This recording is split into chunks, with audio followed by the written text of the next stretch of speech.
kandi niyo dukomeza uyu munsi twavuze yuko muri uru rukundo harimo ibice bibiri, ari ugukunda Imana akaba no gukunda abantu.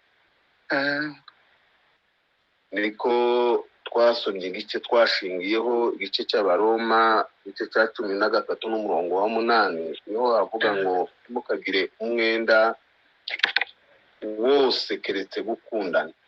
Yego. Kuko ngo ukunda undi aba asohoje amategeko yose. Amen. Kandi ufite urukundo ntagirira mugenzi we nabi, nicyo gituma urukundo ari rwo rusohoza amategeko.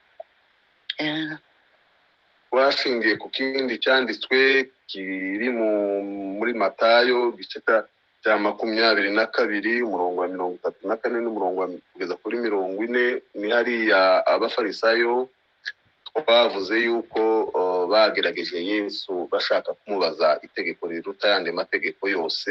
Arababwira ngo rimwe ni ugukundisha Imana yawe umutima wawe wose, ubugingo bwawe bwose, n'ubwenge bwawe bwose.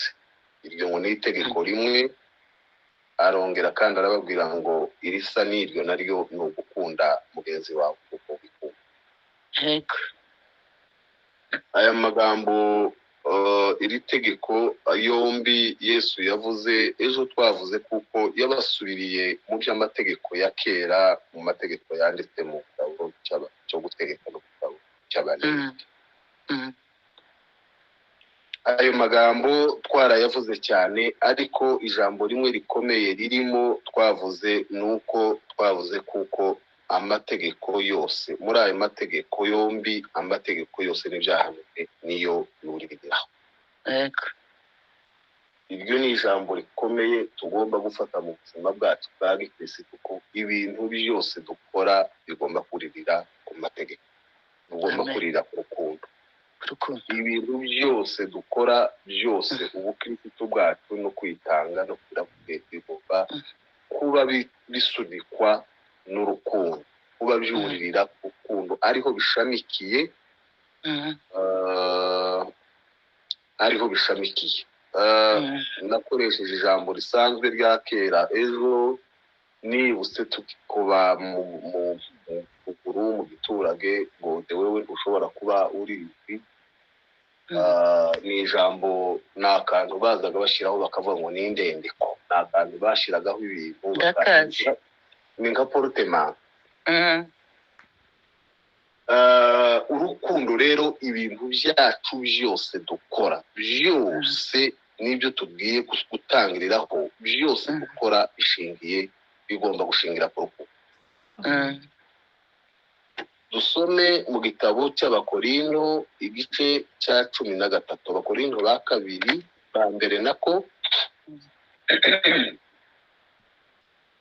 Abakorinto ba mbere igice cya 13 umurongo wa mbere kugeza ku wa 7. Turasoma Abakorinto ba mbere igice cya 13 umurongo wa mbere kugeza ku murongo wa 7. Aravuga ngo nubwo navuga indimi z'abantu n'iz'abamarayika, ariko singira urukundo mba mpindutse nk'umuringa uvuga cyangwa icyuma kirenga. Kandi nubwo nagira impano yo guhanura, nkamenya ibihishwe byose n'ubwenge bwose, ariko kandi nubwo nagira kwizera kose nkabasha gukuraho imisozi, ariko twingire urukundo ntacyo mba ndicyo. Kuri 3, kandi nubwo natanga ibyanjye byose nkagaburira abakene, ndetse nkitanga ubwanjye ngo ntwikwe, ariko singire urukundo ntacyo byamarira. Tujye ku murongo wa 4. Aravuga ngo urukundo rurihangana, rugira neza, urukundo ntirugira ishyari, urukundo ntirwirarira, urukundo ntirwihimbaza, ntirukora ibiteye isoni, ntirushaka ibyarwo, ntiruhutiraho, ntirutekereza ikibi ku bantu, ntirwishimira gukiranirwa kw'abandi, ahubwo rwishimira ukuri, rubabarira byose, rwizera byose, rwiringira byose, rwihanganira byose. Amen. Haleluya.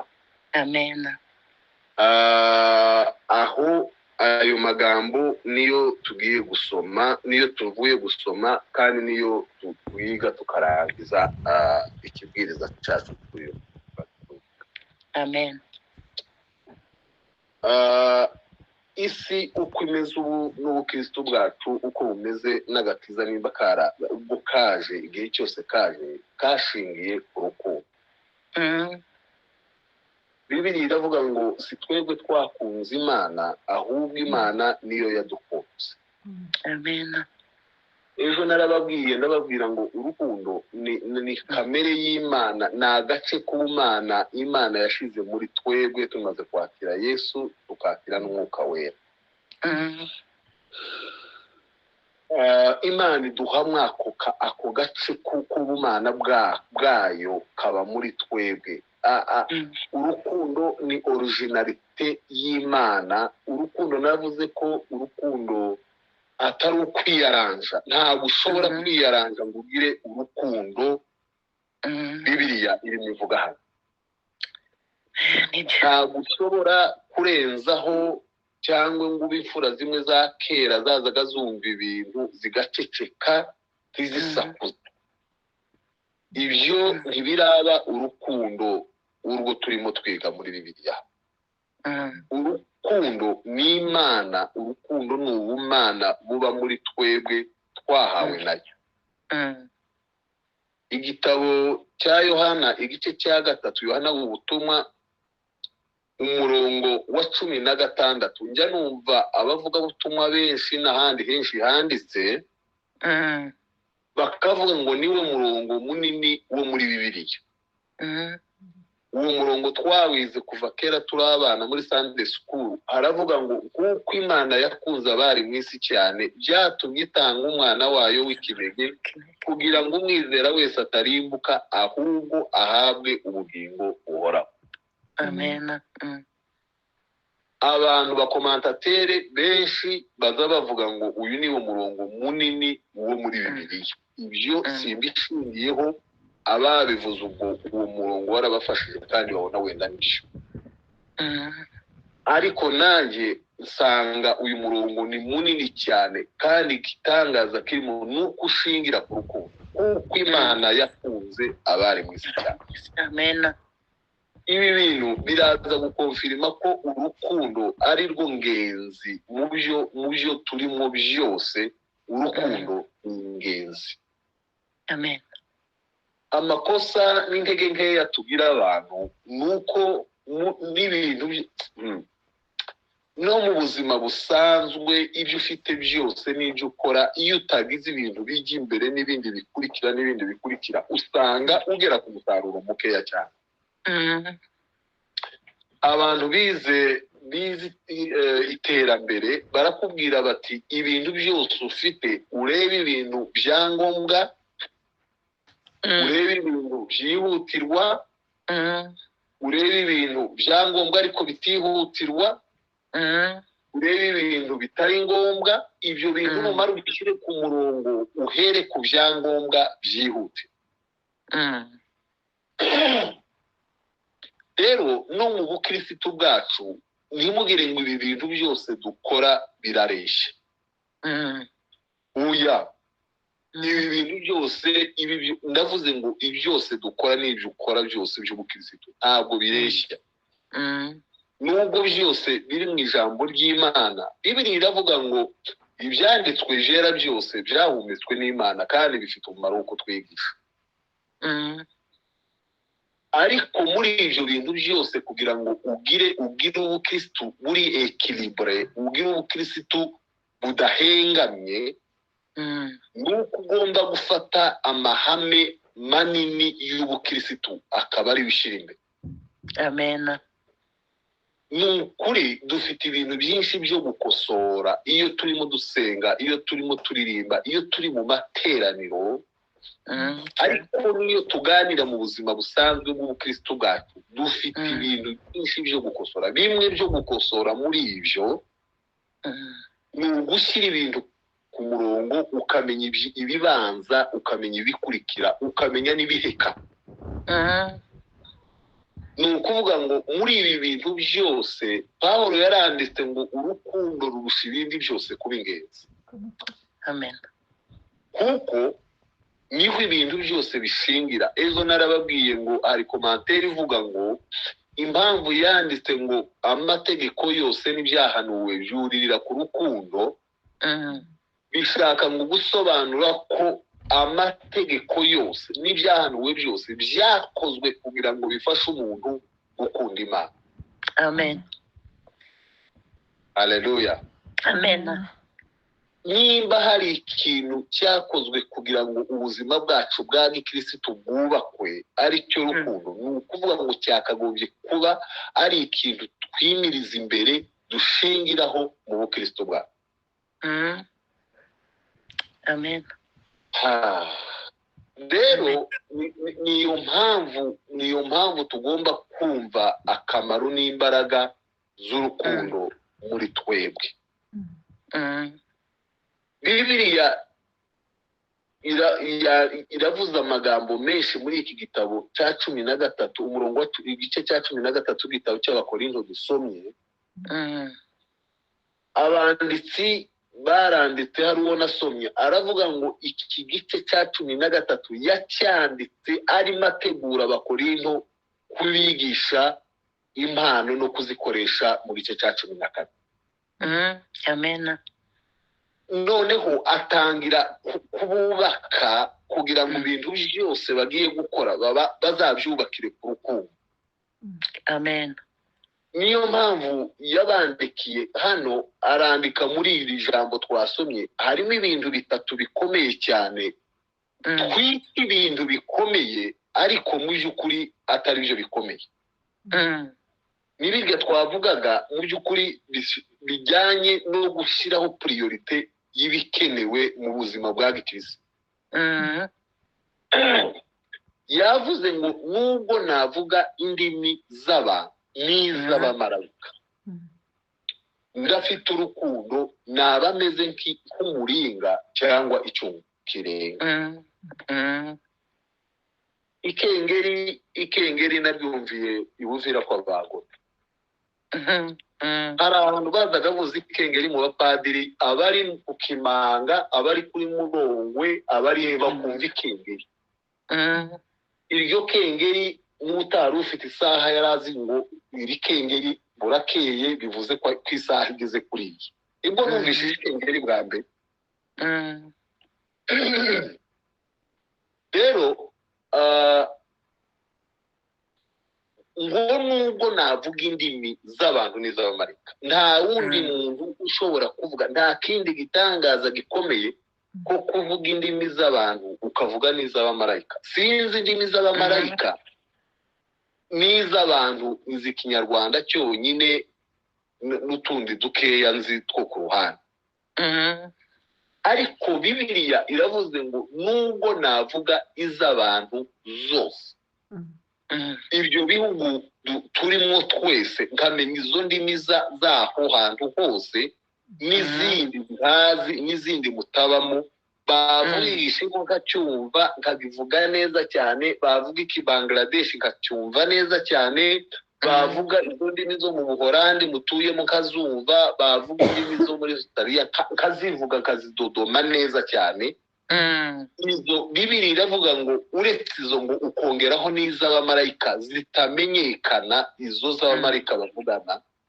Bibiliya iravuga ngo udafite urukundo ngo ntawakumva, ntawamenya ibyo uvuga, ngo ahubwo yakumva ngo umeze nk'icyuma cyangwa ngo nk'ikengeri ivuga abantu ntibamenye ikivuze. Urumva icyo kintu tudafite urukundo tukagera kuri urwo rwego, Bibiliya iravuga ngo ntacyo tuba turi cyo. Ikintu cya kabiri Bibiliya ivuze iravuga ngo nubwo nagira impano zo guhanura, kamenya ibihishwe byose n'ubwenge bwose, ahubwo ndetse ngo nkanagira n'impano yo kwizera nkabasha no gukuraho imisozi. Aravuga ngo ndafite urukundo ntacyo mba ndicyo. Muri iyi minsi umuntu ufite impano yo guhanura yicaye ahantu heza dukeneye twese twifuza. Ni impano nziza, ni impano iza imenyekanisha umuntu, ni impano ikubwira amarufu, ni impano nyine izivuga. Ariko iyi mpano yo guhanura muri teoloji ntabwo guhanura ntabwo ari ukumenya ibizaba ejo gusa, ahubwo guhanura ni ukuvugira Imana, ni ukuba intumwa y'Imana ukayivugira ibyo yakagombye kuvuga. Amen. Ubu ndimo ndahanura, ubu ndi umuhanuzi, ndimo ndahanura. Haleluya. Hari umuntu watwigishije ibintu nyine bisa nkaho ni amasomo ya teoloji ukuntu aratubwira ngo bariya ariko ni abateoloji nyine bacamba ibintu byacu cyane tubamo, sinzi impamvu ndabaza abateoloji bari hano b'abarimu bakomeye baza basenya nk'ibintu tubamo by'umwuka bakabisenyagura ukabona ntaho bihagaze kandi ari byo wari ushingiyeho. Umuntu umwe yaratubwiye, ni umuprofeseri wo muri Kenya ukomeye cyane, wo muri Nigeria, aratubwira ngo abantu babona iby'ejo ni abaroyi, ntabwo ari abahanuzi. Atabona abaroyi, kandi muri Bibiliya habamo n'abaroyi. Ati kumbwira ko ejo nzarwara cyangwa nzabyara cyangwa nzakwiba ukambwira icyo umbwira kandi kikambaho, ati ubwo ntabwo ari ubuhanuzi. Ariko n'ibiryo by'abateoloji nyine badusenya, ariko twari twizi ko ubuhanuzi ugenda ukabwira umuntu akagusengera akakubwira ibizakubaho n'ejo bundi, cyangwa akakwereka wenyine akaguhamagara akakubwira. Ibyo nibyo tuzi nk'ubuhanuzi. Ariko hejuru y'ibyo hari no kuvugira Imana. Iyo uvugiye Imana uba urimo uhanura, kuko abantu benshi b'abahanuzi bari abahanuzi bavugira Imana, bakavuga iby'Imana yavuze bakabibwira abantu. Amen. Ngo nubwo nahanura nkagira impano yo guhanura ndetse ngo ngahishura ibihishwe byose ngo n'ubwenge bwose. Reka ndeke kujya muri analize z'ibi bintu kugira ngo ntaza gutinda. Ngira impano yo kurongogora, nimba ari impano simbizi. Umusaza ngira papa hano yarambwiye ku cyumweru ntabwo kibasha kujya gusenga adukurikiranira kuri online. Noneho ngo ntahe arambwira ati uyu munsi wigishije neza, noneho ntiwarondogoye. Ati wabwirije neza ntiwanarondogora, ati ibyo bintu wakoze ibintu byiza cyane. Urumva birazwi nyine na data arabizi kuko ariko ngira ngo none ntitwumvise neza ibyo turi kumva. Bibiliya iravuze ngo nubwo nagira impano yo guhanura ngo nkamenya ibihishwe byose n'ubwenge bwose. Reka ntange urugero rumwe. Hari abantu baza bashamburiye bimwe turatubona, njyewe sinzi iyo bijya n'iyo biva. Ariko aba bantu ntangara ukuntu baza babona ibintu bihishwe. Nimba hari abantu baza babisenya cyane bakavuga ngo wenda ngo baba babyitwaje, ariko njyewe nabonye ahantu batabyitwaje ariko bagahishura ibihishwe. Ibintu biri mu butaka bw'ubutaka, ibintu bishobora kuba no munsi y'amakaro, ibintu bishobora kuba no munsi y'isi. Ibi bintu yego singiye kubivuga, reka mbyihoreraho, ariko reka mbirekeraho. Ariko ko baza babona ibihishwe, Bibiliya iravuga ngo nubwo n'ibyo wobona ibyo bihishwe ngo udafite urukundo nibure ngo ntacyo uba ufite, ntacyo uri cyo. urumva n'icyo nacyo bagikuyeho, urukundo rugikuyeho, byaba ukuri bitaba ukuri, cyaba ari igitangaza, cyaba ari ibintu by'ibiyobera abantu, nubwo ngo nabyo wabikora udafite urukundo ntacyo uba uri cyo. Reka mbabwire ikindi kintu gikomeye cyane. Bibiliya iravuga ngo nubwo nagira kwizera, ikuba ukwizera gusa bwo gukiza indwara, bwo kubona ibitanga, ngo nkagira kwizera gushobora gukuraho umusozi ngafata. Bibiliya ni ku munsi umwe Yesu aravuga ngo nimwizera ngo mushobora kubwira umusozi ngo nuva hawe ujya ahandi. Pawulo arandika aravuga ngo nubwo wowe ugeze kuri urwo rwego rwo kubwira umusozi ngo nuva ujya, ngo utafite urukundo ntacyo uba umaze. Dutere iyindi ntambwe ya gatatu. Pawulo aravuga ngo nubwo wafata ibintu byawe byose utunze ukagaburira abakene. Yesu umwana w'umusore ngo yaramwegere mu gitabo cya Luka, ngo aramusanga aramubwira ngo databuja, ngo ndashaka kugukurikira. Yesu aramureba ngo arabyishimira cyane, aramubaza amagambo, aramubwira ati ibyanditswe byera urabizi? Ngo aramubwira ngo kuva mu bwana bwanjye natangiye kwiga ibyanditswe byera byo mu mategeko. Ngo atangira kumubwira amategeko ariya 10. Yesu ngo aramushima cyane, aravuga ati ugize neza cyane, ariko ngo hasigaje ikintu kimwe gusa. Genda ufate ibintu byawe byose utunze ubigurisha ubiha abakene, numara uzunkurikira.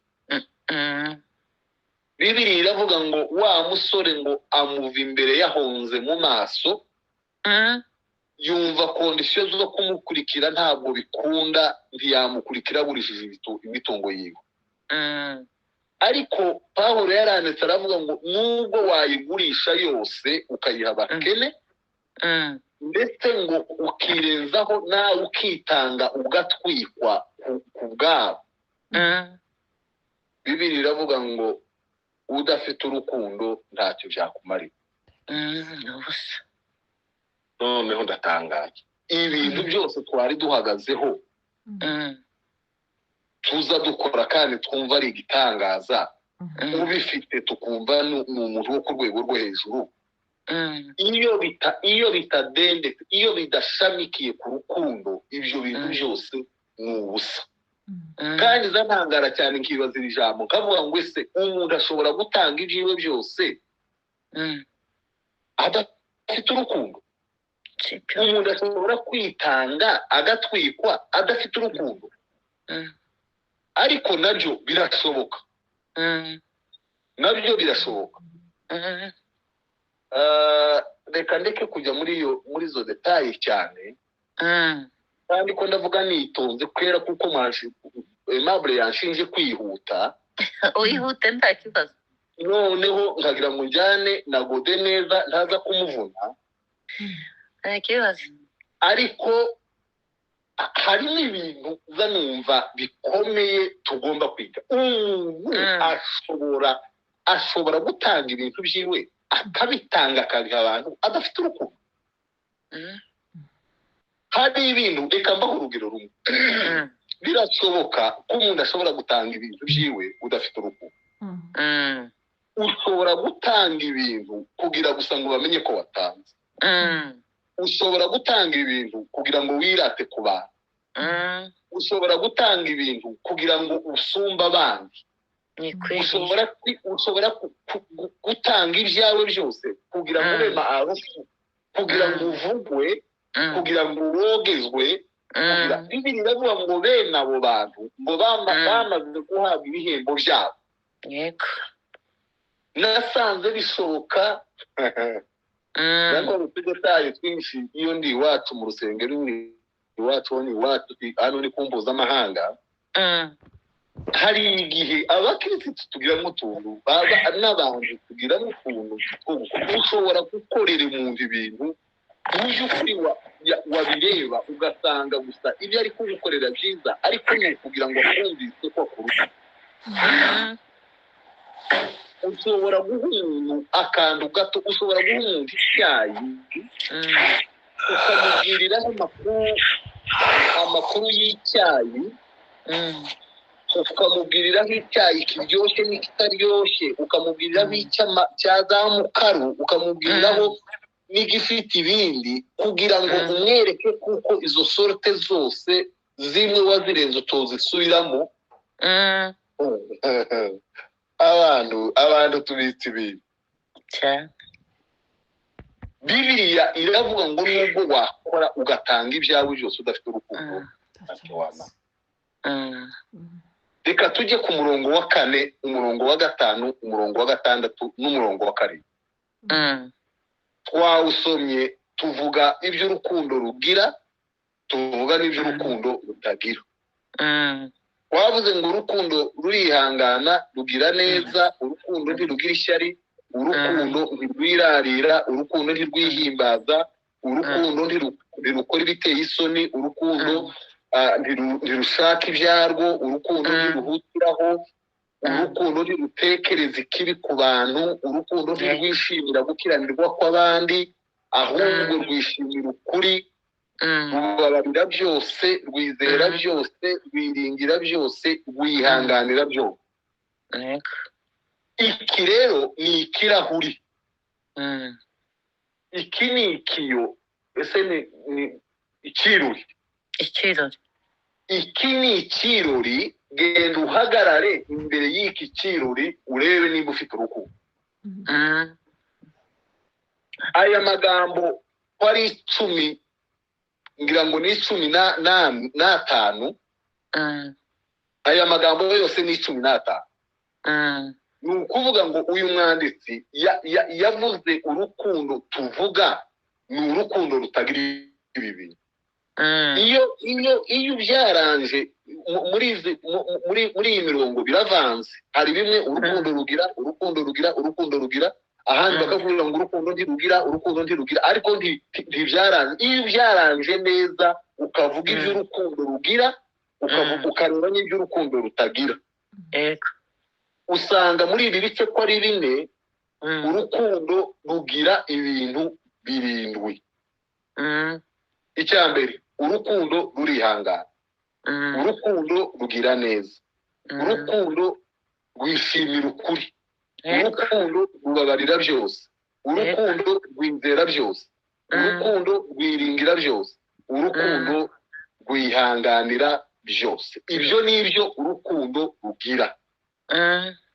Noneho ibyo urukundo rutagira, urukundo ntirugira ishyari, urukundo ntirwirarira, urukundo ntirwihimbaza, urukundo ntirukora ibiteye isoni, urukundo ntirushaka ibyarwo, urukundo ntiruhutiraho, urukundo ntirutekereza ikibi ku bantu, urukundo ntirwishimira gukiranirwa kw'abantu. Ubwo nagerageje kubitandukanya iby'urukundo rugira n'iby'urukundo rutagira. Iki ni ikirori, nka kirya kirori uzushyira ku bafite amazu wenda meza n'ibiki byose. Ni ikirori cyo gikuta, ugenda ugihagarareho, noneho wirebere mu by'urukundo rugira n'iby'urukundo rutagira, urahita wibonaho aho uri. Ijambo ndarirangije, ibisigaye ni ukurondogora. Nicyo gusa, icyo ni ikirahuri ugishyire ku kibambazi, wirebe mu maso, wirebe umusatsi, wirebe n'ibindi byose, wirebe ukurya tuza twireba, wirebere muri iki kirahuri, wirebere muri iki kirori, wirebe mu ndorerwamo. Niyo gusa, nicyo nta kindi. Turarangije inyigisho zirangiriye aha. Amen. Nibyo, twirebe, twisuzume. Bibiliya iravuga ngo turebe niba tutazagerwaho n'urubanza. Muri ibi bintu ko ari 15 byose, reka mvugemo ibintu nka bitatu.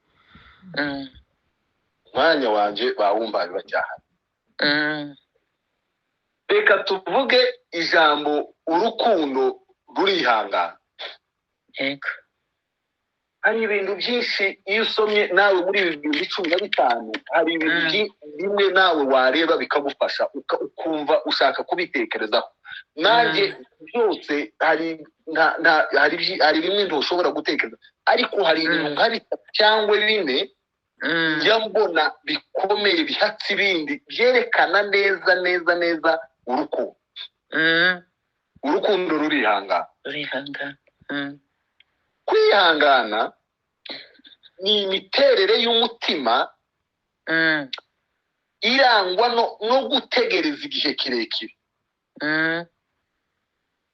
irangwa ni ukuvuga ngo ni imiterere y'umutima idahindura ibintu kubera impamvu yego hari ibintu twakuze tuzi biba mu bantu abantu babanyeho baza bakorogana abantu babanyeho bagira icyo bapfa nibyo kabisa akakubwira ngo wankosheye bwa mbere ngo ngoshera ubwa kabiri ngo ndihangana ngo none ubwa gatatu ngo sinshobora kwihangana isi iri tegeko ryo kugeza kuri gatatu ryavuye ngo ubwa mbere narakwihanganiye ngo ubwa kabiri ndakwihanganiye ngo none ngo ubwa gatatu ngo urakabije nuko agatangira kuko ibyo agomba gukora aha urukundo rurihangana ubwa mbere rukihangana ubwa kabiri rukihangana ubwa gatatu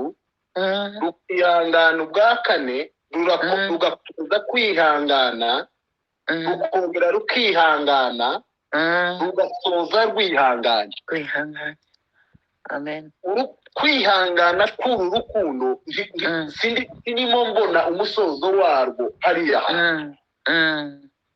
mbega ikintu kiremereye mbega ikintu gikomeye mbega ikintu cyiza urukundo kwihangana rukihangana nicyo kintu kigoye muri iyi ndorerwamo yacu ako gapariti ko kwihangana Bibiliya iravuga ngo mwihangane mugeze ku gupfa nibwo muzahabwa ibyasezeranye Bwana asifiwe amen Bibiliya iravuga ngo hahirwa uwihangana ngo akihanganira ibimugerageza ngo namara kunesha uwo afite ngo ubugingo buhoraho amen ibintu byacu ibihumbi n'ibihumbi bishingiye mu kwihangana amen urukundo ikintu cya mbere kigaragaraga mu rukundo ni ukwihangana noneho twagiye mu gukunda ejo twize gukunda Imana ubu nyine turimo twiga gukunda abantu kwihanganira umuntu ukamwihanganira ukihangana ukaruha ukihangana kandi kwihangana inyuma guhetsa ibintu bidashoboka guhetsa amakuru y'abandi guhetsa amakosa y'abandi guhetsa amafuti y'abandi ni ukuvuga ngo iyo hataba ibyo mvuze kwihangana nta kamaro gufite ariko kwihangana kuza kubera ko haje ibintu bidakunze haleluya amen kwihangana kuje kubera ko hariho situation idashoboka kwihangana gufite umurimo Bibiliya iravuga ngo mureke kwihangana gukore imirimo yako amen haleluya amen Bibiliya iravuga mu gitabo cy'Abakorinto ba mbere igice cya 6 uvuye ku murongo wa 4 ukageza ku murongo wa 6 hari amagambo menshi hari amagambo menshi vuga ni hariya ijambo rivuga ngo ntihakagira umuntu ugira igisitaza dushira imbere y'umuntu wese kugira ngo umurimo wacu utagira umugayo ahubwo ngo ku kintu cyose twiha agaciro nk'abakozi b'Imana niko Bibiliya ivuga ngo bagabura ibyayo ngo twihangana cyane mu makuba mu mibabaro no mu byago no mu biboko no mu z'imbohe no mu midugararo no mu mihati ngo tuba amaso ngo kandi twirirwa habe no kwirirwa ubusa ibyo bintu byose biri inyuma tugomba kubiteka kubera ko twihangana amen kwihangana ni ikintu, ni imbuto, ni karacteristique y'urukundo ikomeye, kandi abantu tugomba kwiga.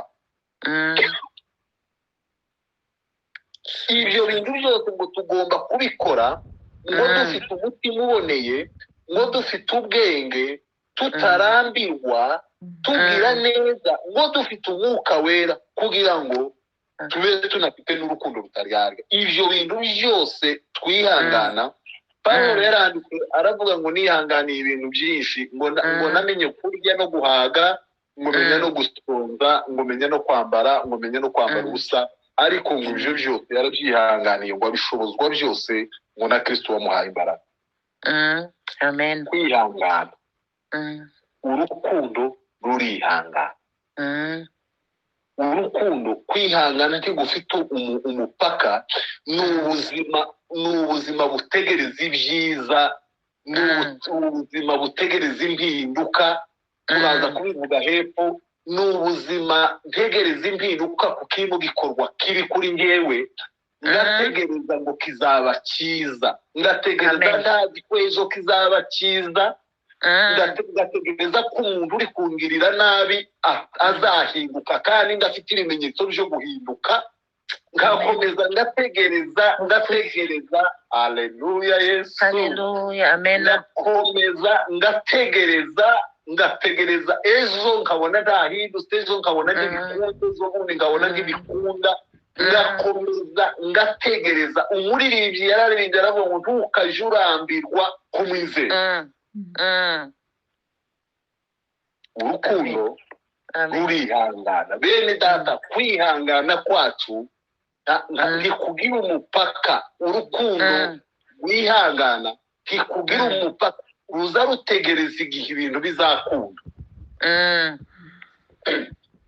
Hari ijambo ry'igifaransa ryerekana iryo jambo, nimba ari longamite, biba mu bintu byitwa longe. Abantu b'Ikinshasa ndabatuje cyane, ba Oncle Mutware, Grand Frère Chirac, abo bazi igifaransa cyane uko ndabazi.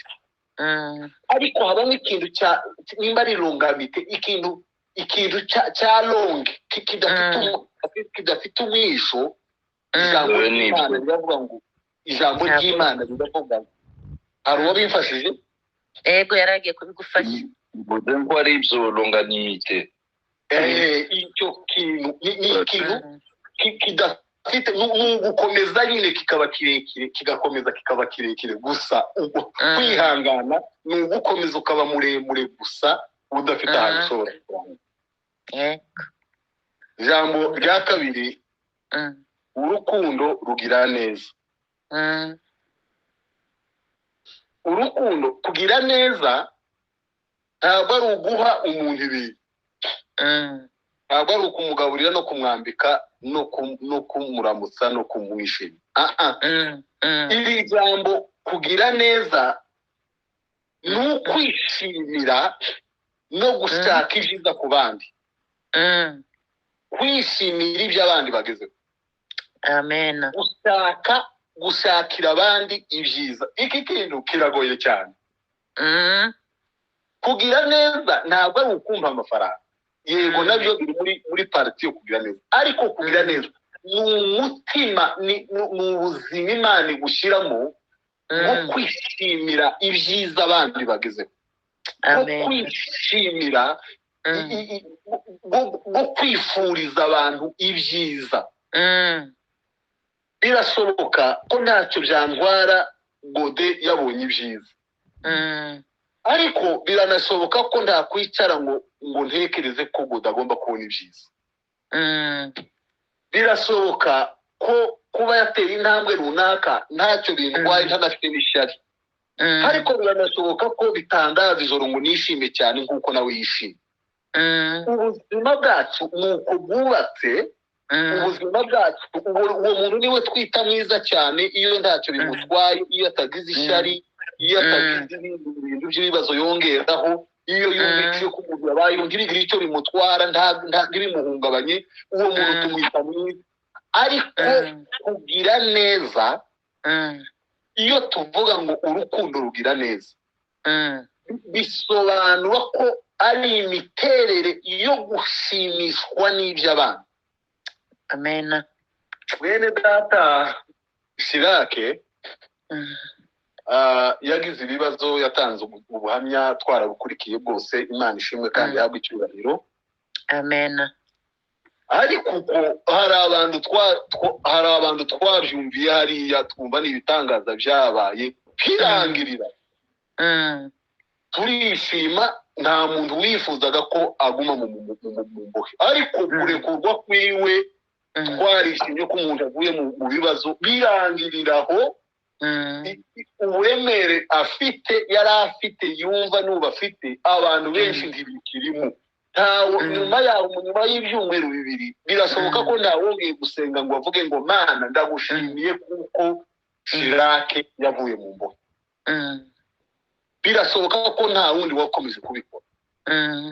Noneho ikintu cyitwa kugira neza ni uwo mutima, ni iyo miterere y'umutima yo kwishimira ibintu by'abantu.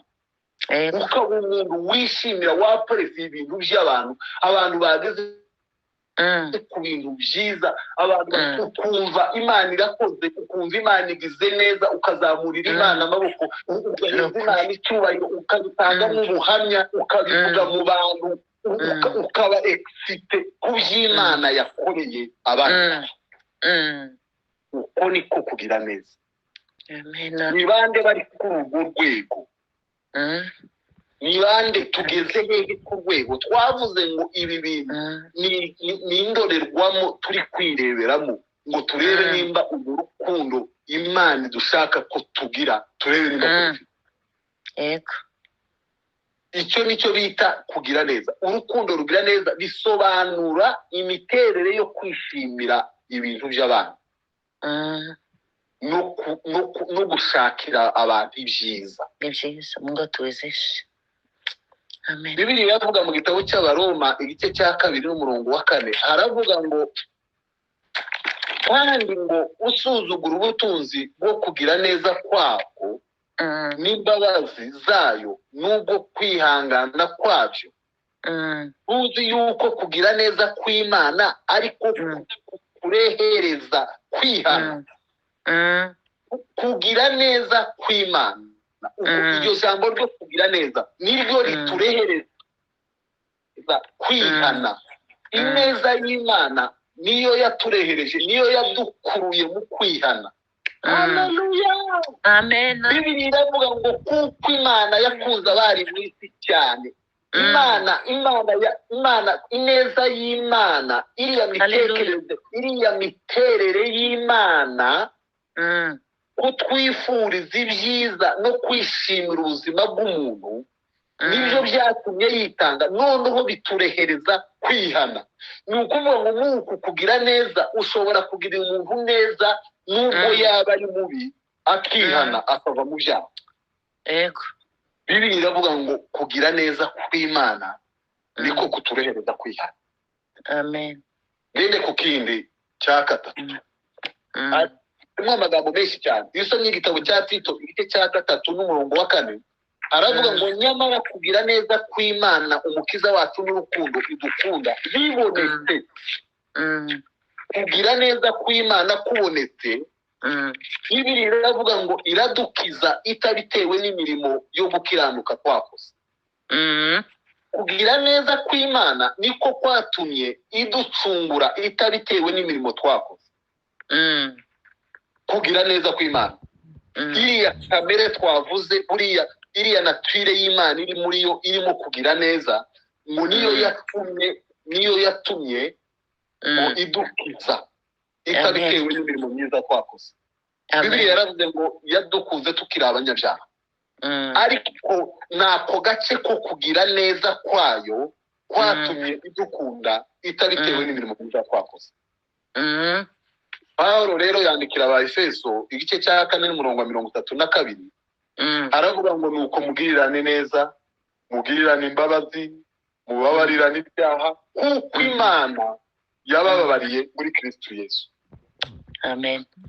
Iyo ni application, ni ukuvuga ngo ni umukoro nuko rero namwe mugirirane neza mugirirane imbabazi kugira ngo Imana nayo nuko yababariye muri Kristo Yesu. Ni ukuvuga ngo kutubabarira muri Kristo Yesu byatewe no kugira neza kw'Imana. Amen. Harimo ibyanditswe byinshi cyane dushobora kuvuga, ariko reka tujye ku kindi gikurikira. Ariko kandi ndatekereza kuko aricyo ndangirizaho nimba mvugamo n'akandi. Amen. Tuvuga irindi jambo muri ya ndorerwamo, harimo irindi jambo rivuga ngo urukundo ntirutekereza ikibi ku muntu. Urukundo ntirutekereza ikibi ku muntu. Iri jambo kudatekereza ikibi ku muntu naragize ndarireba mbona harimo ibintu nka bine umuntu yavuga mu kudatekereza ikibi ku muntu. Mutagire si ukuvuga ikibi ku muntu, kandi icyo nicyo abantu birinda. Ugeze ku rwego tuvuga ngo ni rwiza, ashobora kwirinda kuvuga ikibi ku muntu, ariko kubitekereza ushobora kubitekereza ukirinda kubivuga. Yego. Urumva urwego ruri profo ni urwego rwo gutekereza. Kuvuga byo ushobora kubitekereza ukabura umuntu wihaye discipline yo kutavuga ibintu. Ariko Bibiliya iravuga ngo urukundo ntirutekereza ikibi ku muntu. Uretse kukivuga habemo no kugitekereza. Noneho ndatangaza ibi bintu si noneho abantu b'abahanga b'abakirisitu Bibiliya ivuga ngo baza bafata akanwa bagaceceka bakirinda mu byo bavuga. Ariko Bibiliya iravuga ngo urukundo nyarukundo habe no gutekereza, ngo habe no gutekereza mu ntekerezo, ngo neza gutekereza ikintu ku muntu. Abantu baruzuye babi, abantu bafite ibibi baruzuye, ariko Bibiliya irashaka ko tutanabitekereza ku bantu. Kubitekereza ku bantu ushobora kukibona ku muntu kicecekera, ushobora kucyumva kicecekera, ariko ushobora no kubitekereza kagikeka kicecekera. Tukavuga ngo guceceka niko niko kwa mbere. Bibiliya iravuga ngo urukundo nyarukundo ntirutekereza ikibi ku muntu.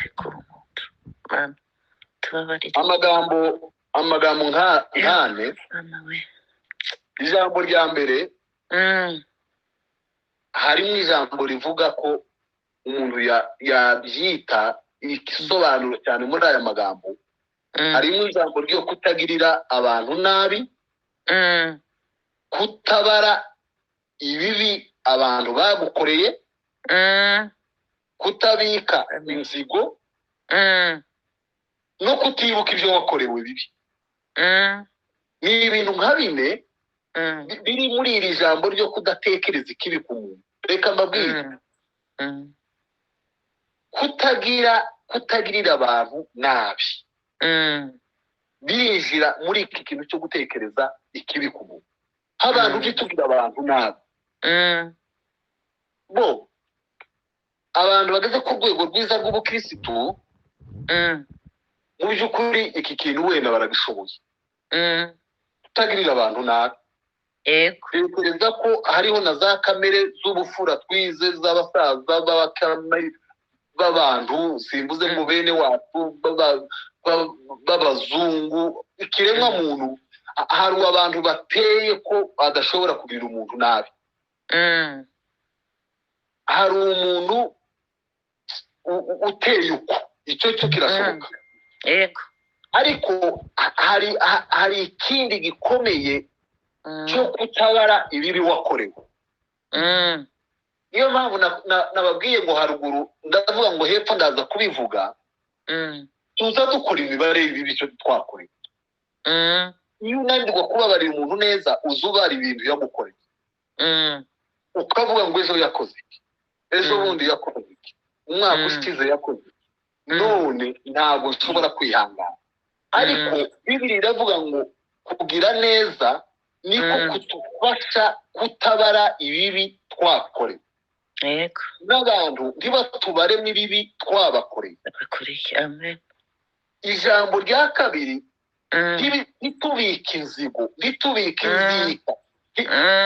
Nicyo kiza kidutera iyo twabaze ibibi, niho tuza tugira umutima wo kugira inzigo, niho tuza tugira umutima wo kubika inzika. Ni ukuvuga ngo ikintu cya mbere tukakibika, icya kabiri tukakibika, icya gatatu tukakibika.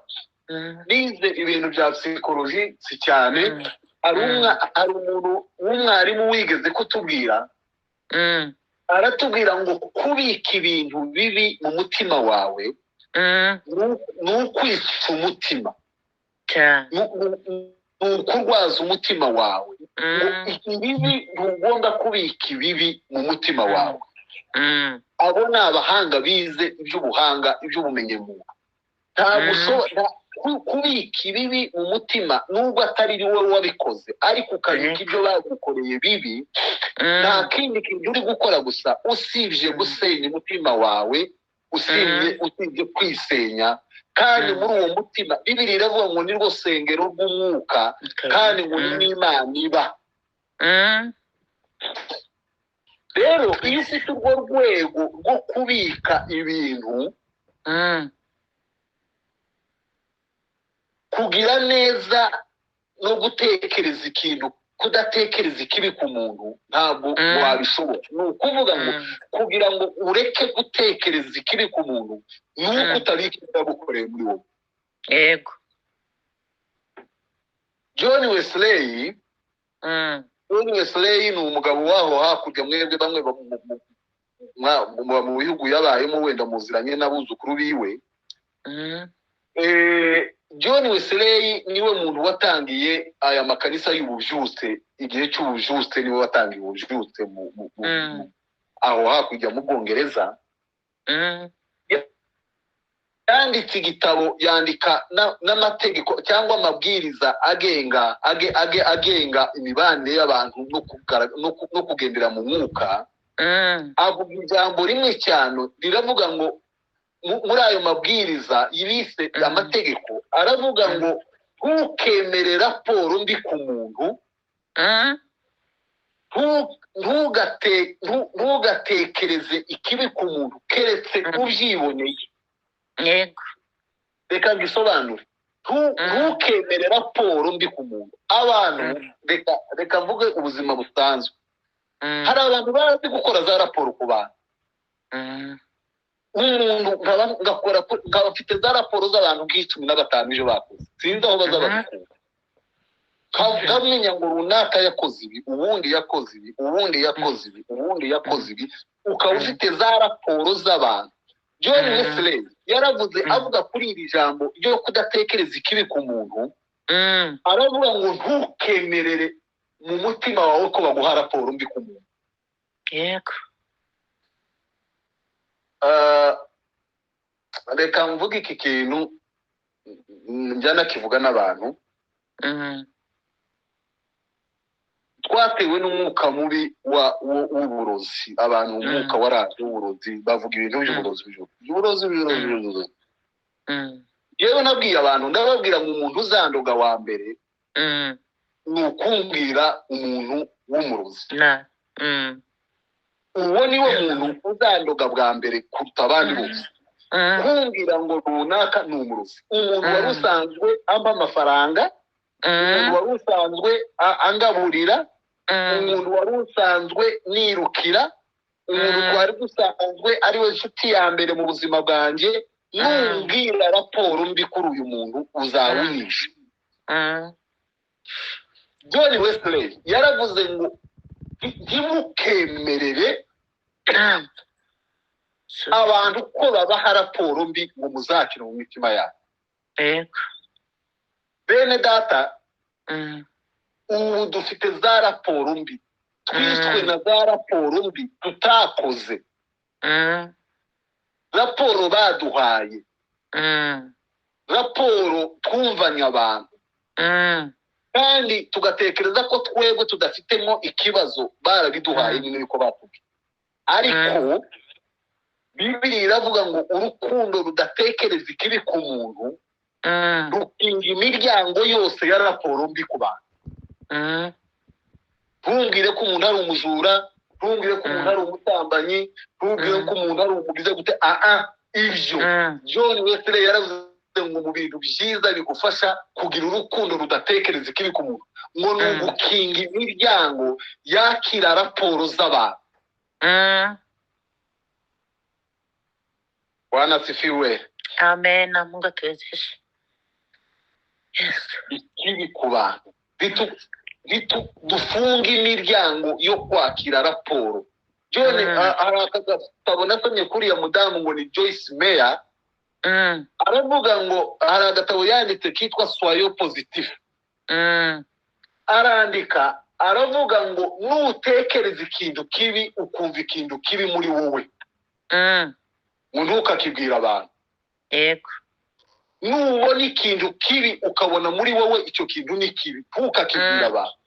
Kugira ngo ube positife, nukwirinda ibintu byose biza kunegativiza ibintu muri wowe. Aravuga ngo nubona ikintu kikakumerera nabi, hari abantu bazi kwidesharija bakagira ngo nibwo bakira. Ibintu wiriwe ubona wataha ukabibwira undi uti uzi ko hari ikintu kibi niki, uzi ko hari umuntu wambwiye ibi, uzi ko hari umuntu wangiriye iki, uzi ko ibyo bintu Joyce Meyer yaravuze ngo kugira ngo ube positive, nuko ibintu byose bibi wavuze utabibwira, wabonye utabibwira abantu. Mbego. Uko niko kuba positive no kuba mu rukundo. Noneho nawe ntukemerere ko abantu bashobora kukubwira raporo mbi ku bantu. Iri jambo ryo kudatekereza ikibi ku muntu bikubiye n'ayo magambo yose. Utarire tujya turutwa n'abantu b'isi. Abacamanza mu mategeko y'isi yose aravuga ngo umuntu ukirimo akekwaho icyaha aba ari umwere. Umuntu ukirimo akekwa, urukiko rutaramuhamya icyaha aba akiri umwere. Mwumve iyo prinsipe ab'isi bafashe bakayigira ihame, bakayishyira mu mategeko. Umuntu bafatanye umurambo bagafatana umupanga uri gushoka w'amaraso, uwo muntu atarahamwa n'urukiko ko yishe, uwo muntu ngo afatwa nk'umwere. Ariko abakirisitu ikibazo dufite ni uko abantu tubagira abanyabyaha tubakekaho ibyaha, abantu tukabashyiraho iteka tukirimo tubakekaho icyaha. Nta muntu wigezamo amuhamya icyaha ariko akaba umunyabyaha kubera ko twamuketseho icyaha. Ariko amategeko y'isi aravuga ngo uyu muntu ni umwere kugeza igihe umucamanza azamwemeza icyaha. Niyo mpamvu Bibiliya ivuga ngo ntitugacanirane imanza kuko umucamanza wacu ahari. Urukundo rudatekereza ikibi ku muntu. Imana idufashe. Iri jambo genda kwegerana n'irindi ndangirizo rivuga ngo urukundo rubabarira byose, rwizera byose, rwihanganira byose, rwiringira byose. Iyi atribi y'uru rukundo rwo gukora ibi byose, harimo ikintu gikomeye kirimo. Nasomye ndatekereza, ese urukundo rubabarira byose, urukundo rwizera byose, urukundo rwiringira byose, urukundo rwihanganira byose. Reka mbabwiremo akantu kamwe nasomye karandangaza, ariko ngasoma kubera ko nanjye ijambo ndaryumvise neza. Ese urukundo rwizera byose nibi bintu urabyizera? Nagize amatsiko yo kureba iryo jambo kubera ko ijambo muri Bibiliya yari ivuga ngo urukundo rwizera byose. Ndagenda nshakisha nsanga iri jambo byose ishobora gusobanura igihe cyose. Ni ukuvuga ngo muri kontekste y'urukundo, urukundo rwizera igihe cyose. ni ukuvuga ngo ibyo rukubonaho rutekereza ko igihe cyose bishobora guhinduka. Iri jambo niryo ngiye kurangiza. Abantu tugira ikibazo gikomeye iyo umuntu yagukosheye ntuza wizera ko ashobora guhinduka. Ntuza wizera ko ibintu byiwe bihinduka. Uza utekereza ko wowe uhinduka ariko wowe iwe atawuhinduka. Ariko kubera ko urukundo rwihanganira byose, rubabarira byose, rwizera byose, rwiringira byose, harimo ijambo ryo kuvuga ngo uyu muntu ni imitekerereze Imana ishobora kuguha yo gutekereza ko uyu muntu reka ndeke kumutera amaboko. Uyu muntu ashobora guhinduka. Umuntu wari mubi ejo ashobora guhinduka mwiza uyu munsi.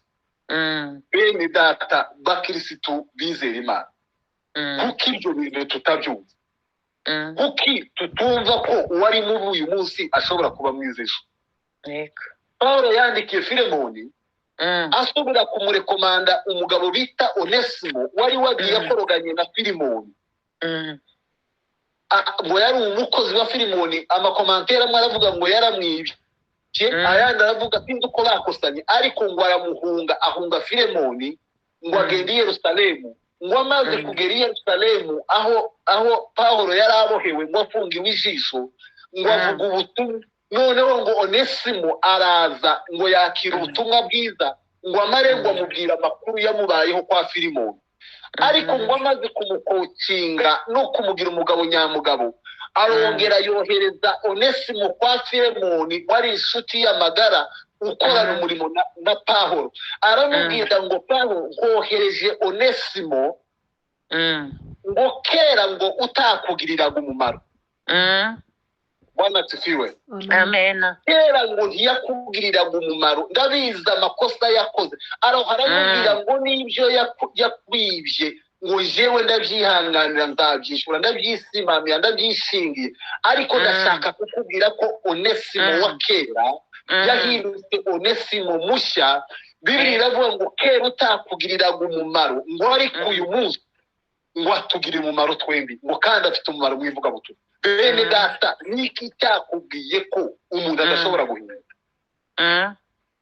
Niki cyakubwiye ko umuntu wari mu bejo adashobora guhinduka? Kubera iki dusoma Pawulo ko yari mubi akaza guhinduka mwiza, ariko ntiwizere ko ndateba w'uyu munsi waguhemukiye ejo ashobora kuba mwiza. Bwana tufiwe. Amen. Tanga amahirwe, dutanga amahirwe ku bantu. Numva amahirwe, nubwo nakubabaje, nubwo nagukushije, amahirwe ya kabiri ushobora guhinduka. Nubwo naguhemukiye rimwe kabiri gatatu bikaba umuco w'ubuhemu, ariko amahirwe ejo harahari ushobora guhinduka. Urukundo rutanga amahirwe.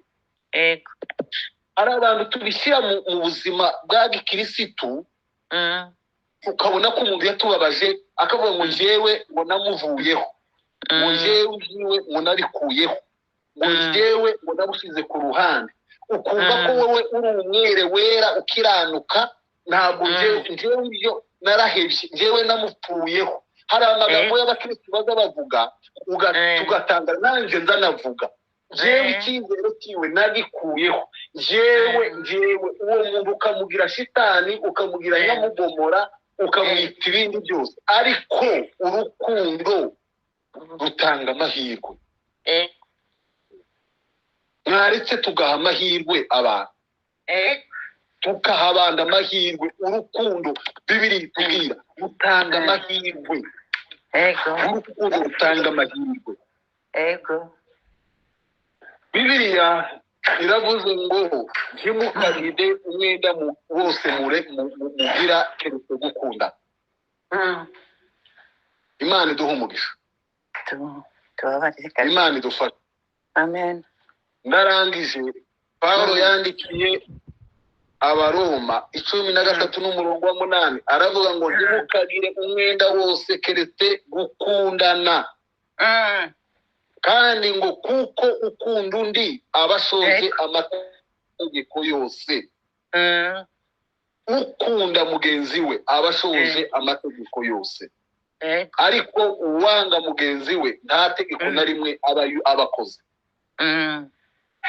Ijambo ry'Imana ridufashe tumenye ko urukundo ari ingenzi mu buzima bwacu. Twe kwihutira mu buhanuzi, twe kwihutira ku kwizera, twe kwihutira ku gukora neza, twe kwihutira mu bindi, ariko tubanze tumenye ngo se ibyo turimo dukora byose bishingiye ku rukundo, byubakiye ku rukundo, bidendetse ku rukundo.